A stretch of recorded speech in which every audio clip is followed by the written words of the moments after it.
안녕하세요. 저는 박순남, 올해로 73살입니다. 강서구에서 손주랑 꽃 키우며 살고 있는 나이 들어도 건강하게 품위 있게 살자가 좌우명인 사람입니다. 여름이면 늘 걱정이 많았어요. 더워서 숨이 턱턱 막히고 밤엔 자다 깨다 뒤척이기 일쑤였거든요.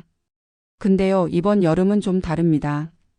제가 직접 해보고 효과 본 폭염에도 끄떡없는 여름 건강 비법 8가지를 지금부터 하나씩 풀어드릴게요. 혹시 이런 생각 들지 않으세요? 아이고, 더워서 움직이기도 싫어.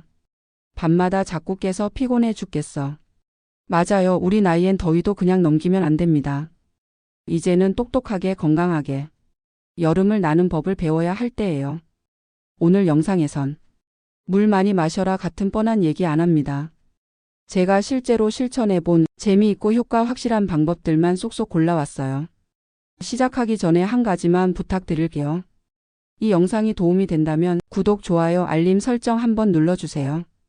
여러분의 응원이 제가 더 좋은 정보로 다시 찾아올 힘이 됩니다. 자, 그럼 본격적으로 올여름 더위는 피하고 건강은 지키는 첫 번째 비법부터 지금 바로 시작해 볼까요?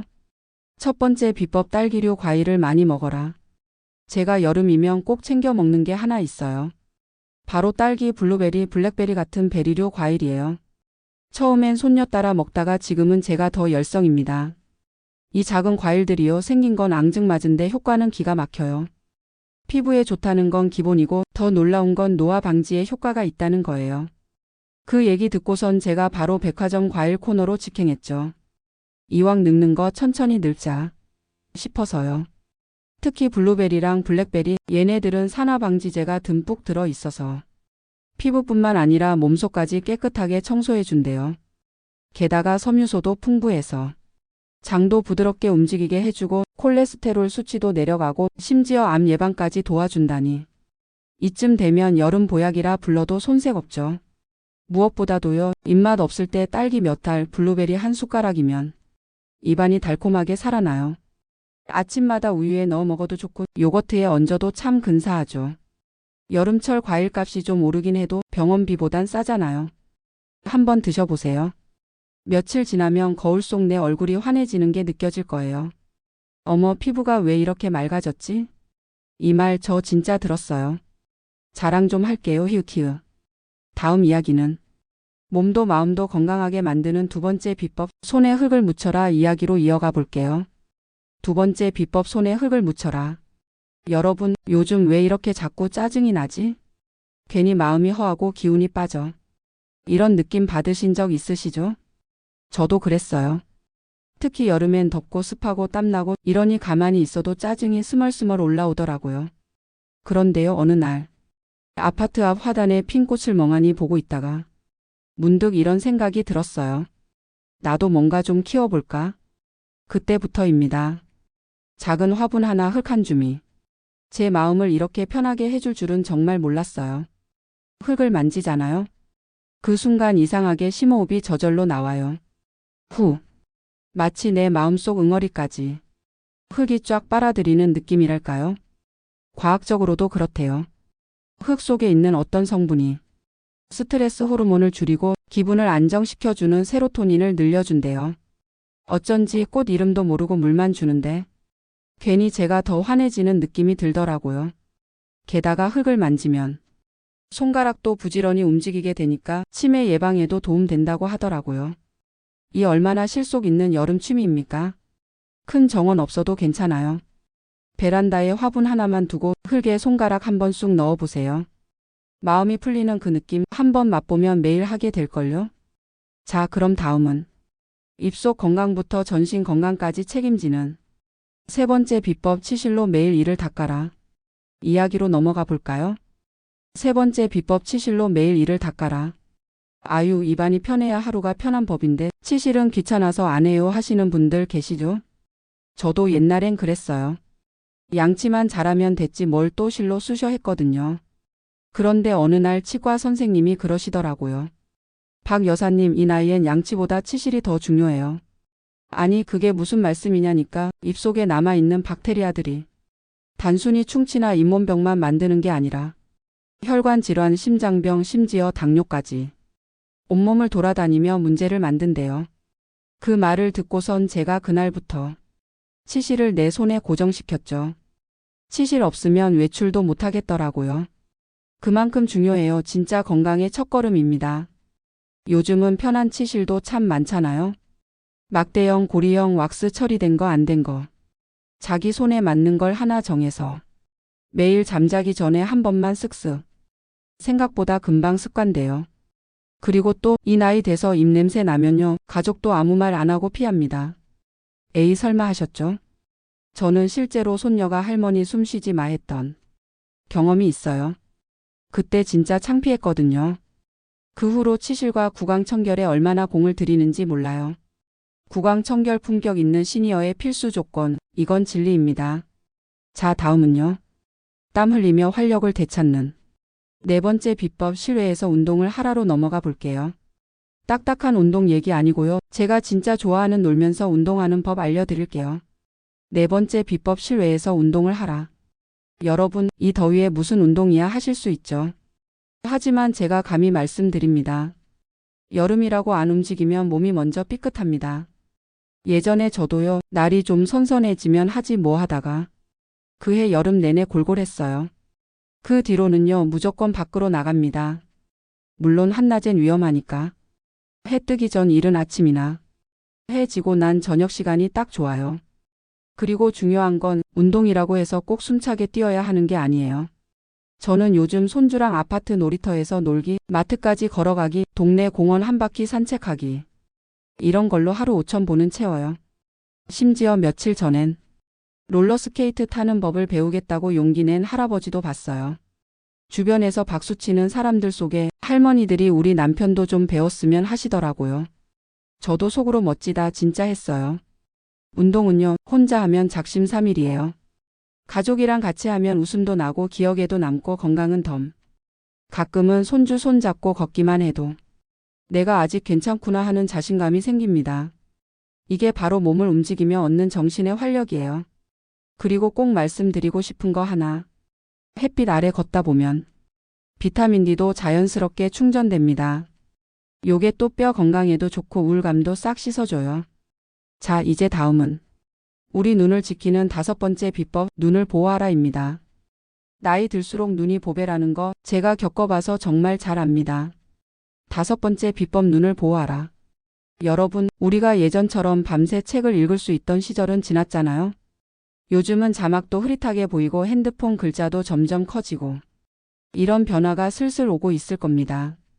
저도요, 어느 날 마트에서 포장지 글씨가 안 보여서 계산대 직원한테 이거 유통기한 좀 봐줘요 했더니 그분이 웃으면서 할머님 눈 검사 한번 받아보셔야겠어요 하더라고요.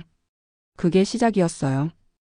특히 여름엔 자외선이 강해서 눈에 직접적인 손상이 가요. 자외선 A, B가 눈 속까지 파고들면 백내장, 황반변성 같은 질환도 생길 수 있대요. 이름도 낯설고 무섭죠? 그래서 저는 선글라스 하나, 고글 하나, 잔디 깎을 때 쓰는 보호 안경까지 딱 3가지를 준비해 놨어요. 밖에 나갈 땐 꼭 선글라스. 그냥 패션이 아니고요. 이건 진짜 눈 건강 지키는 방패입니다. 그리고 혹시 아세요? 선글라스를 잘 쓰면 눈가 주름도 덜 생겨요. 햇빛에 찡그리고 다니다 보면 미간이 자꾸 접히거든요. 눈 건강에 피부 미용에 일석이조예요. 게다가 요즘은 의사 선생님께 말만 잘하면 내 눈에 맞는 렌즈 색깔, 자외선 차단율도 딱 맞춰서 추천해 주세요. 한번 꼭 상의해 보시길 권해드려요. 눈은요, 한번 망가지면 되돌리기 어렵습니다. 그러니까 지금부터라도 아껴주고 보호해줘야 해요. 내가 보는 세상 더 오래 또렷하게 보고 싶으시잖아요. 자, 이제 다음은 몸도 마음도 가볍게 해주는 6번째 비법. 휴가를 즐겨라. 심리 건강에 필수인 이 방법 제가 어떻게 즐기는지 알려드릴게요. 6번째 비법, 휴가를 즐겨라. 사실 휴가란 단어가 젊을 땐 좀 사치처럼 느껴졌어요. 애들 키우고 살림하고 쉴 틈 없이 바쁘게 살다 보니 휴가 좀 다녀오세요 라는 말이 남 얘기처럼만 들렸거든요. 그런데요, 이제는 압니다. 휴가는 단순한 여행이 아니고 내 몸과 마음을 다시 살리는 충전이라는 걸요. 저는 작년 여름 혼자 고속버스 타고 강릉 바닷가로 떠났어요. 딱 1박 2일. 그 짧은 여행에서 제가 얼마나 많이 웃고 얼마나 많이 걸었는지 몰라요. 그리고 더 놀라운 건 그 뒤로 혈압이 내려가고 잠도 깊게 잘 수 있게 됐다는 거예요. 병원에서 검사 받았더니 스트레스 수치가 줄었다고 하더라고요. 의학적으로도 그렇대요. 휴가는 혈압을 낮추고 스트레스 호르몬을 줄여주고 심장 건강까지 도와준답니다. 꼭 멀리 가지 않아도 괜찮아요. 근처 온천, 계곡, 시립도서관, 고궁 산책. 마음이 탁 놓일 수 있는 곳이면 어디든 좋아요. 중요한 건 나를 위한 시간이라는 사실입니다. 혼자라도 좋고 친구랑 같이 가면 더 좋고 가족과 함께면 금상첨화죠. 심지어 저는 손녀랑 단둘이 1일 피크닉도 해봤는데요. 그게 아직도 제 핸드폰 배경화면이에요. 참 따뜻하고 고마운 기억이거든요. 자, 이제 다음은 여름에 자칫 방심하기 쉬운 7번째 비법, 가벼운 술을 마셔라입니다. 예? 술을 마시라고요? 네, 맞아요. 단 방법이 있어요. 이제 그 얘기 이어서 해드릴게요. 7비법 가벼운 술을 마셔라. 자, 7번째 비법이에요. 이건 조금 의외일 수 있어요. 바로 가벼운 술 한 잔은 약이 된다는 이야기입니다. 물론 무턱대고 마시란 소리는 아닙니다. 하지만 여름 저녁 시원한 바람 불어올 때 얼음 동동 띄운 샹그리아 한 잔 혹은 와인에 소다수 살짝 섞은 스프리처 한 잔. 그거요 참 기분 좋아지고 심장 건강에도 도움이 된다고 하더라고요. 그런데 중요한 건 하루 한 잔 많아야 2잔. 그 이상은 독이 되고요. 특히 혈압약이나 당뇨약 드시는 분들 꼭 의사와 상의 먼저 하셔야 해요. 술은 기분이 아니라 건강 기준으로 드셔야 하는 거니까요. 저는 여름밤 손녀와 수박 한 조각 나눠 먹고 남편과 베란다에서 조용히 스프리처 한 잔 나눌 때가 제일 좋아요. 그 짧은 시간이 하루를 정리해주는 선물 같은 순간이에요. 그리고 이제 마지막 8번째 비법. 가장 단순하지만 사실 제일 중요한 이야기입니다. 8번째 비법, 푹 자라. 이건 그냥 잠자는 게 아니에요. 몸이 스스로 회복하는 시간, 내일을 살아갈 힘을 쌓는 시간입니다. 그런데 여름엔 유독 밤에 덥고 습해서 잠이 얕아지기 쉽죠. 저도 한동안 선풍기 틀고 이불 안 덮고 자다가 다음날 감기 기운 올라오곤 했어요. 그래서 전 요즘 얇은 속이불 하나 꼭 덮고 잠자기 3시간 전엔 물도 조금만 마시고 낮잠은 20분 넘기지 않게 조절합니다. 그리고 침실엔 TV나 핸드폰 안 갖고 들어가요. 잠은 몸과 마음의 치료제니까요. 여러분, 건강한 여름을 보내는 건 거창한 게 아니에요. 내 몸을 살피고 내 기분을 살피고 매일 조금씩 나를 챙기는 것. 그게 바로 진짜 여름 건강법입니다. 이 8가지 비법 하나하나 실천하시다 보면 어느 날 거울 속에 환하게 웃고 있는 지금의 나를 만나게 되실 거예요. 그리고 그날 아마 속으로 이렇게 말하실 거예요. 역시 내가 참 잘했어. 여러분, 이번 여름도 분명히 덥고 힘든 날들이 있겠지만 우린 지혜롭게 그리고 품위 있게 이겨낼 수 있습니다. 왜냐고요? 우리에겐 인생의 경험이 있고 무엇보다 스스로를 아끼고 돌볼 줄 아는 마음이 있으니까요. 오늘 알려드린 8가지 비법 하나하나 실천해 보시고 아, 진짜 이거 별거 아닌 것 같지만 다르네. 그런 순간이 찾아오길 진심으로 바랍니다. 그리고 한 가지 더, 혹시 주변에 혼자 지내시는 어르신이 계시다면 이 영상 꼭 한번 나눠주세요. 이건 단순한 건강 정보가 아니라 함께 잘 살아가자는 작은 응원의 메시지거든요. 끝까지 함께 해주셔서 정말 고맙습니다. 저는 73세 박순남, 다음에도 여러분께 도움이 되는 이야기, 따뜻한 웃음과 함께 가지고 또 올게요. 덥다고 너무 움츠러들지 마시고요. 오늘도 시원한 물 한 잔 드시고 하루를 멋지게 살아내시길 바랍니다. 고맙습니다. 건강하시고 또 만나요.